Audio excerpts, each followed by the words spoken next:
Well, good afternoon, and thank you for joining me this afternoon. I hope you've all enjoyed a wonderful Christmas.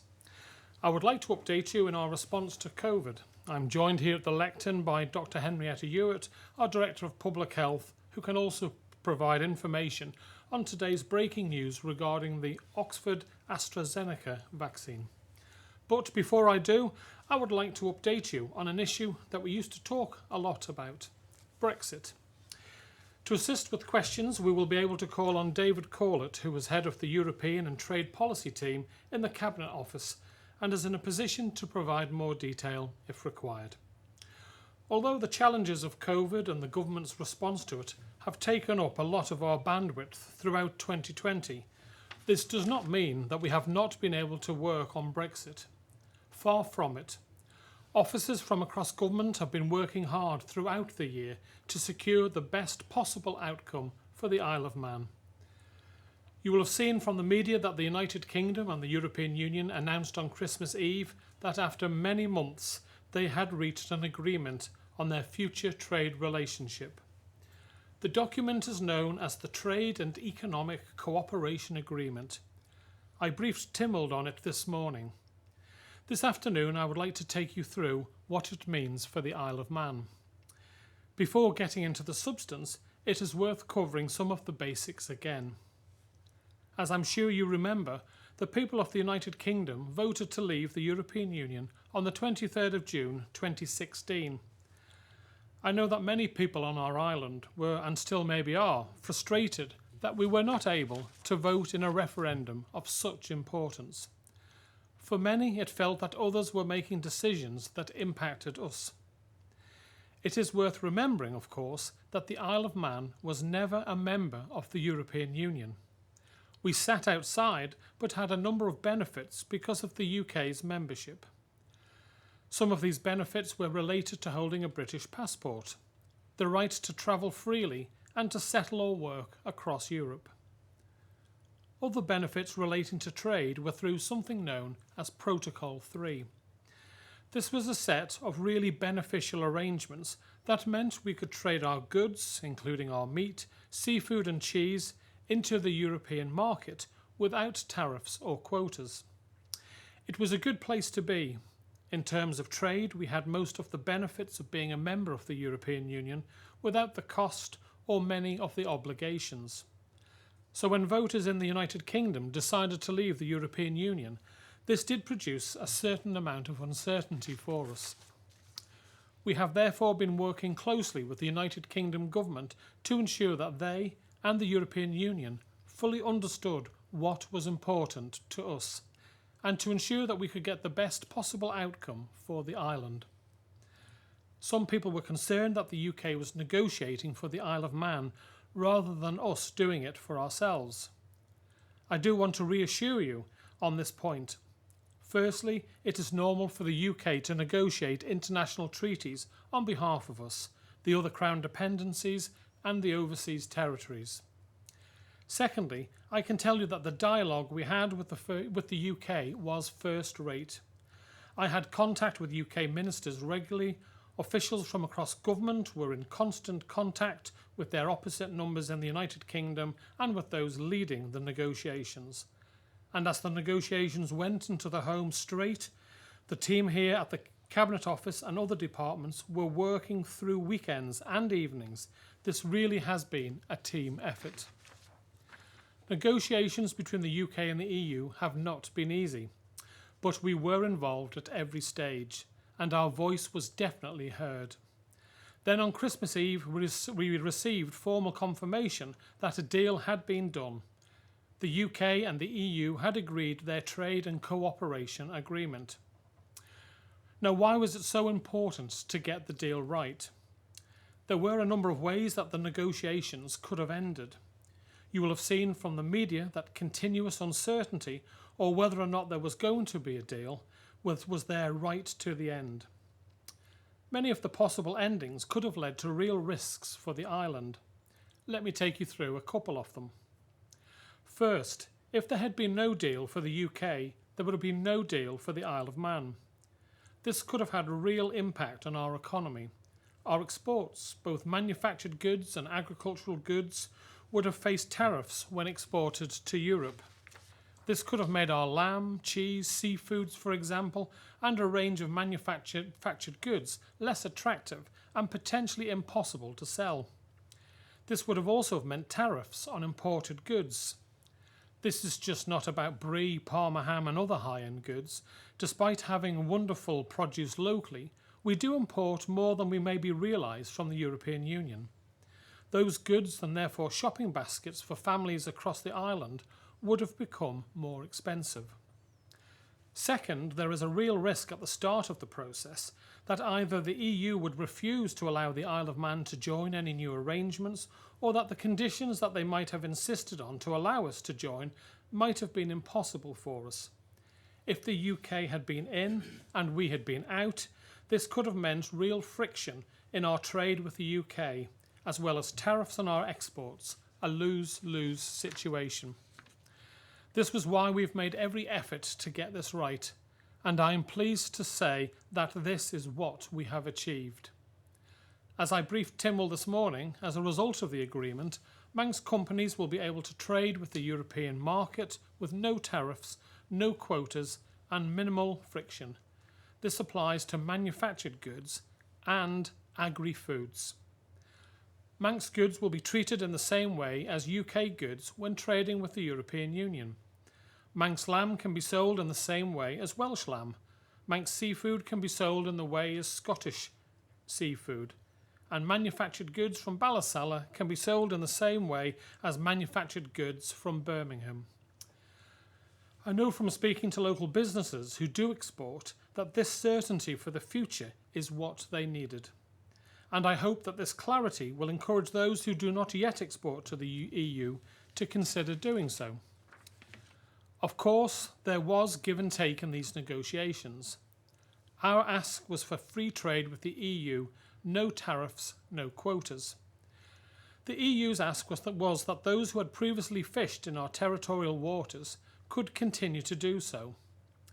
The whole question of fishing has caused a lot of emotional debate here on the island and across in the UK.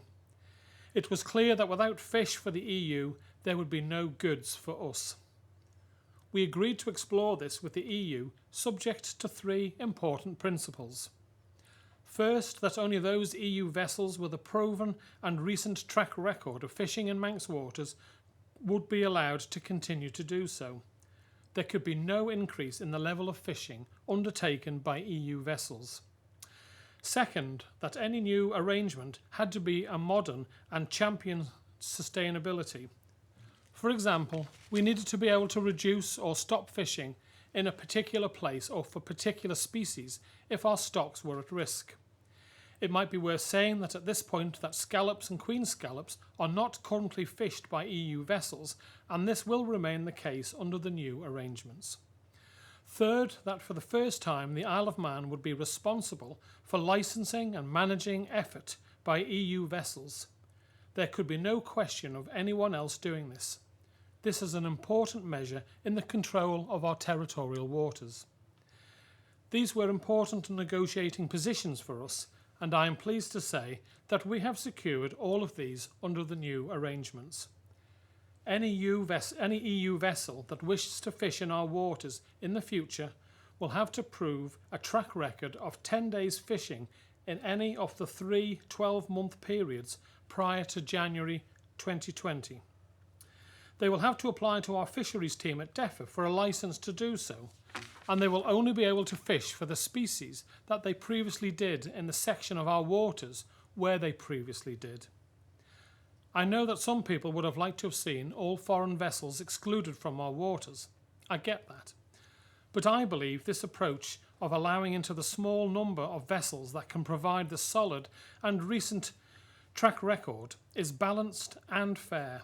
And I am pleased that our new ability to licence and manage will mean we can put sustainability of our waters and our industry front and centre. A member of our fishing sector came to speak to me at an event a couple of weeks ago. As he and I discussed, once caught, fish and seafood become goods. If we had refused access to this limited number of EU vessels and as a result had not secured the goods part of the deal, Manx Court products would have been subject to tariffs when sold into Europe. It was about getting the balance right, and I believe we have. Taken as a package, I believe that this is a good deal for the Isle of Man. Was life under Protocol 3 better? Could the UK have secured a better deal? These are difficult questions to give a certain answer, but I do know that the outcome is better than we had hoped for at the start of the negotiations, and it certainly could have been considerably worse. Before moving on, I would like to take a second to recall that the end of the Brexit transition period is not just about trade. There are things that many of us need to do. Previously, we have talked about 3 categories of people who needed to ensure that they were ready for 2021. People who traded with the EU, those who come from the EU, and those who travel to the EU. The deal reached by the EU and UK deals with questions of trade. If you trade with the EU, there are changes in documentation and process. I know that businesses have already done a lot to be ready. If you are from the EU, then please make sure you have registered with the EU settlement scheme before the end of June 2021. You can do so either through the United Kingdom or our own system. It is simple to do, and colleagues in the immigration team here can help you. If you visit the EU, please ensure you have checked the latest information regarding insurance, passport validity, pets, and much more. For all of these, there is plenty of information at gov.im/Brexit. Please take a few moments to ensure you are ready for 2021. I am happy to take some questions on this, but before I do, I would like to update you on the island's response to the coronavirus pandemic and reiterate a number of points contained in the statement I delivered to Timble members this morning. We continue to live our lives in relative freedom, with COVID-19 being held at bay and prevented from affecting our community as deeply as it does elsewhere. We only need to look at the deteriorating situation in the United Kingdom and the emergence of new strains of the infection to reflect on how our lives would change significantly should we allow it to re-enter our community. To enable our current position to be sustained, the importance of observing self-isolation rules cannot be overstated. While people should always aim to self-isolate alone, this is often not possible. In many cases, households are choosing to isolate together, but this leads to the possibility of further infection and therefore greater risk. The returning traveller must follow the guidance for self-isolation within a household. This means that they must remain in their own room away from other household members. If they need to leave their room to use shared facilities, they must make sure they do not come into contact with others and that they sanitise the facilities after use. Even with these precautions, there is still a risk of household transmission, particularly during winter when houses are heated and ventilation poor. We are reviewing the requirements for testing and for household self-isolation to ensure that we reduce the risk of secondary spread of infection as far as possible. My message today is therefore simple. Be vigilant in observing the guidance and always report any symptoms immediately by ringing COVID 111. I'd now like to bring in our Director of Public Health, Dr. Henrietta Ewart, to provide an update on the Oxford vaccine. Henrietta. Thank you, Chief Minister. Yes, I'm sure you'll be aware that the UK government announced this morning that the Medicines and Healthcare Regulatory Agency confirmed authorisation for the AstraZeneca or Oxford vaccine early this morning, and that will now go ahead with its rollout both across and here. The Oxford vaccine is like the Pfizer vaccine based on messenger RNA technology. So it works in a broadly similar way, but the way the vaccine has been designed and the way the messenger RNA gets into cells in the humans in whom it's been injected is slightly different. And the advantage that comes from that is that it does not have to be stored at the very low temperatures that are necessary for the Pfizer vaccine. They can just be stored at normal fridge temperature in the way that GP surgeries, pharmacies, etc., are very well used to storing vaccines. The other advantage is that manufacture is in the UK, whereas the Pfizer vaccine is manufactured in Belgium, so the supply lines are likely to be better. The UK has ordered 100 million doses of the Oxford vaccine, and we on the island will get our population-based share of that, so that should be enough to complete the 2-dose programme in our full population. Other news that's worth sharing on the vaccines is that the MHRA and the Joint Committee on Vaccination and Immunisation have now confirmed that for both vaccines, there is a window of up to 12 weeks from the date of receiving the first dose in which the second dose can be given. So that means that there can be a change of emphasis in rolling out the programme to get as many people vaccinated with their first dose as possible, and there won't need to be such a focus as there was in making sure that we've got the second dose sitting ready for people before they have the first dose. So we really are at a turning point for something that should be a game changer in this pandemic. But we have to remember that at the moment we are where we are, and as described just now by the Chief Minister, and we really have to continue to push to keep the island COVID-free, so that we can enjoy living with the considerable freedoms that we have, but also so that as we deliver the vaccination programme, we are doing that without any of the extra precautions that would have to be put in place in terms of PPE, social distancing, and all of that in terms of delivering the vaccine, which would make doing so a whole lot more complicated than if we can keep COVID free. Thank you. Okay, thank you very much, Dr. Hewitt. I would now like to take questions from the media. And first we have today is Rob Pritchard from 3FM. Good afternoon, Rob. Faster my. Good afternoon, Chief Minister. Hope you all had a very pleasant Christmas. First of all, I'd just like to ask, just with regards to the Oxford vaccine, when do you expect the first dose of that to arrive on Ireland, and when do you expect to start a potential rollout of that alongside the Pfizer? As I understand it, we're still waiting confirmation of the arrivals, and we are also still awaiting all the material that needs to go around the delivery of that particular vaccine. So that includes the what are known as patient group directions, which is kind of the way of doing a mass prescription for a vaccination programme. We haven't got that yet, and we also haven't got the training materials to make sure that everybody who is going to be giving the vaccines is fully trained in how to do it. So as soon as we get that, then that side of things can roll out, getting the governance and the training right, and then as the vaccines actually arrive on Ireland, we'll be ready to go with the delivery. But we're still working to the date of starting delivery of the Pfizer vaccines on the 4th of January, so that won't stop, that will roll along in parallel.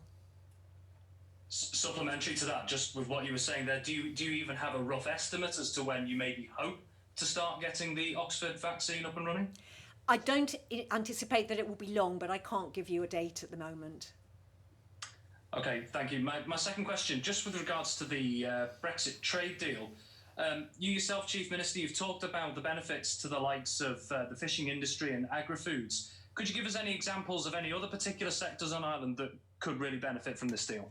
Well, we've got a number of aeronautical manufacturing companies on the Isle of Man based in Onchan, in Douglas, in my own constituency, and at Ronaldsway, and they make parts for planes, for maybe the cockpit or the fuselage in Frankfurt or Paris, and these parts go into the UK and then are made into a bigger part and then end up in Europe. So those businesses will not be affected by any tariffs, which could have made their product unaffordable or caused a considerable amount of extra work for those businesses. So that's yet another example on top of on top of all our agriculture and fishing, cheese, etc. goods, that freedoms that we've already had, we've managed to retain the movement.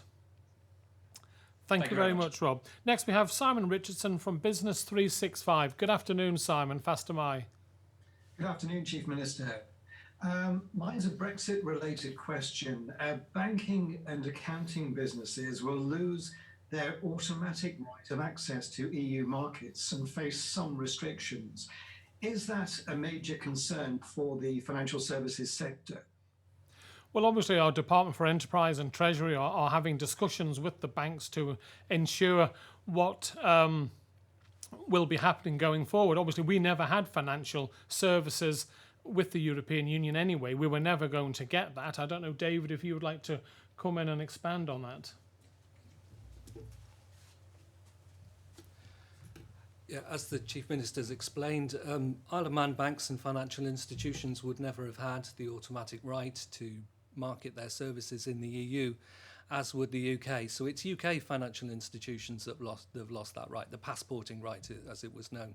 So unless there are sort of indirect effects on Isle of Man institutions, it's not something that we would ever have had, so we won't have missed.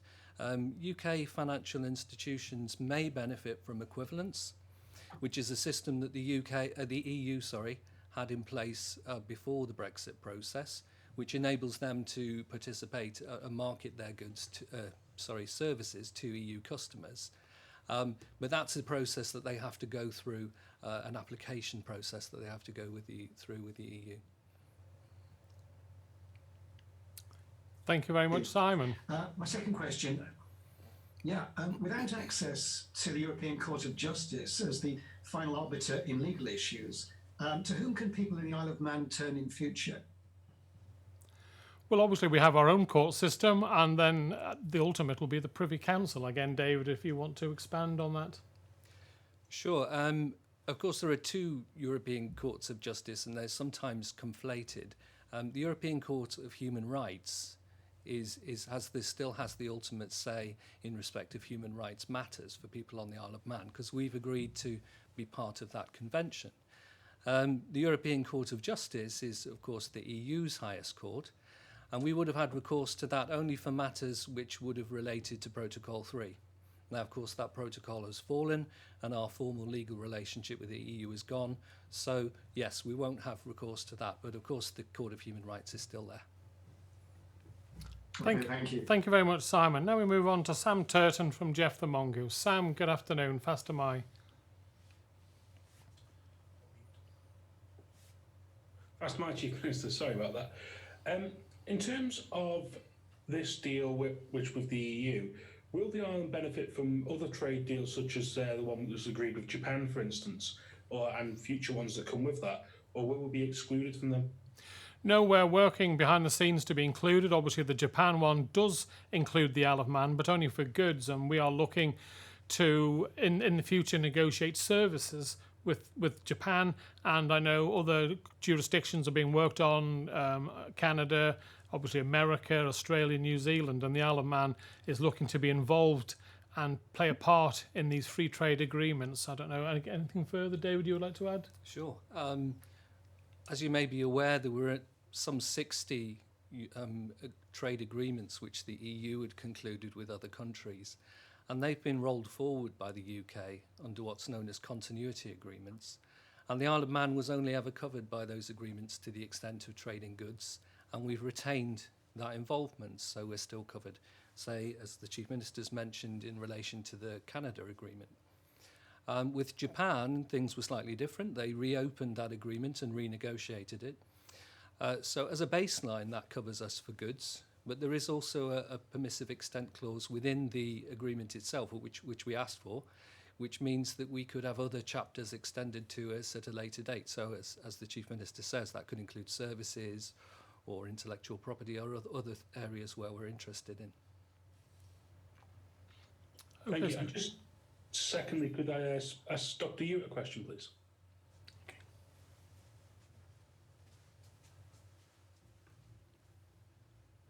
Hello. In terms of the vaccine changes that have been made up to the 12 weeks, how will that impact on the proposals for the rollout on the island?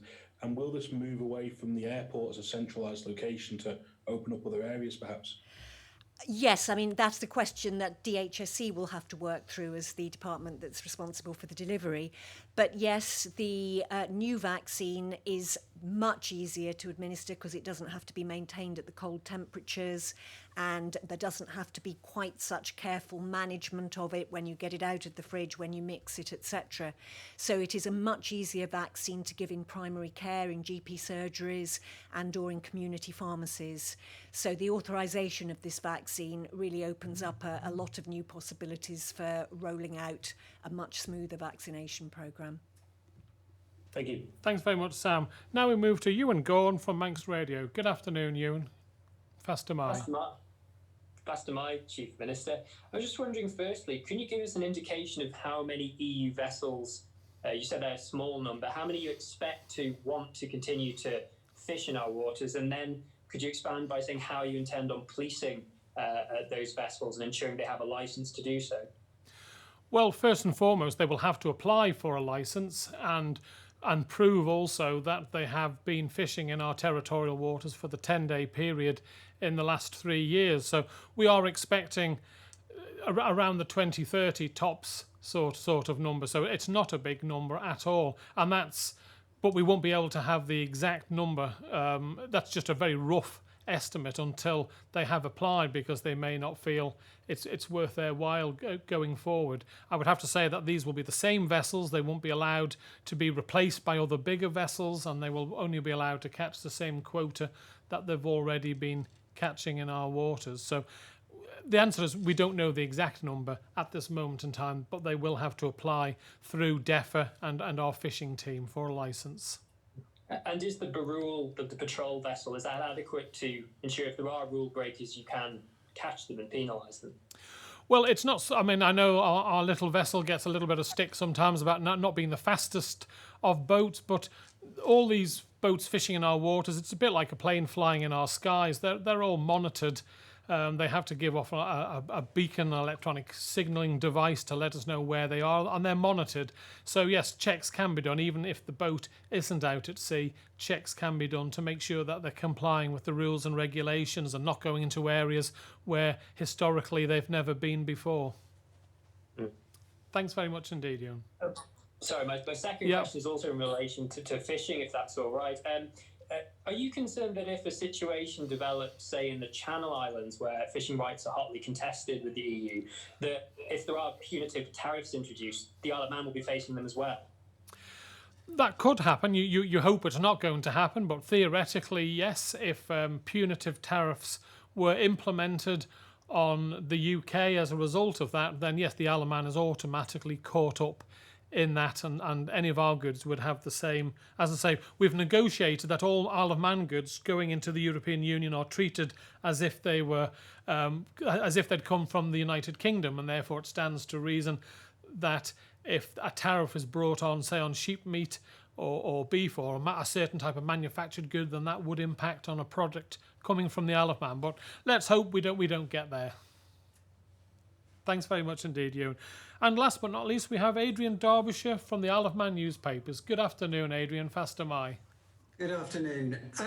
In terms of the Brexit trade deal, what opportunities do you think it might provide in our securing new markets for Manx produce? And on the flip side of that, could it actually make the island in some ways less attractive for foreign investment for countries such as, say, China, who would have seen the Isle of Man as a route into the European customs union?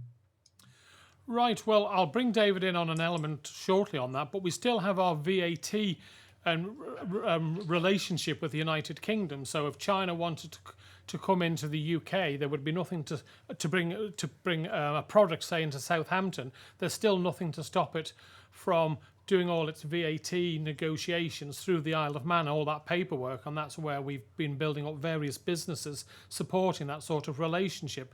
That still carries on. I don't know, David, if there's any further. I mean, from an opportunity point of view, the free trade agreements being negotiated with other jurisdictions, we may be able to get a wider scope than we previously had, and I'm sure it's something David can expand on. Yeah, I think the point you mentioned there about the free trade agreements is a good one, because when the EU negotiated free trade agreements with third countries, it could only ever do so on behalf of the Isle of Man to the extent that Protocol 3 applied. So it could only ever include us to the extent of trading goods. Now the UK is doing it, they don't have those constraints, and we can be included more broadly. So it means, obviously, our economy is largely services based. We do a lot of financial services, so those are interesting areas we can explore. Another opportunity potentially is that now the UK has left the EU, or shortly to leave the EU, there is an opportunity for it to behave slightly differently. The UK itself is not constrained by its EU membership, and therefore it can deal with us differently if it chooses to do so. So I think those are two clear and immediate advantages. Your next question, Adrian?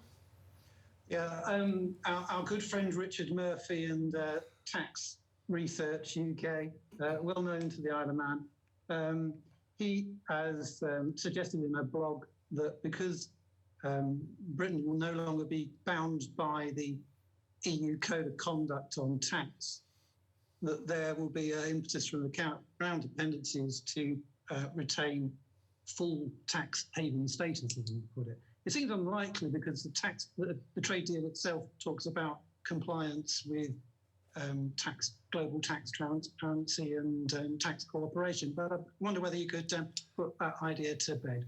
Yeah, the Isle of Man is committed to playing its part in international tax transparency regulations, and our reputation is such that we are one of only a handful of jurisdictions to be fully compliant with both rounds of the OECD's investigations into tax transparency. So where we remain committed to that, the Isle of Man is always wanted to go down and is going down the well-regulated part of that side of business, and nothing will change on that. Obviously, the UK will be looking at doing different things that they were maybe shackled by the EU, and we will, of course, closely monitor what they come up with. But I don't know, David, do you want to add anything on that?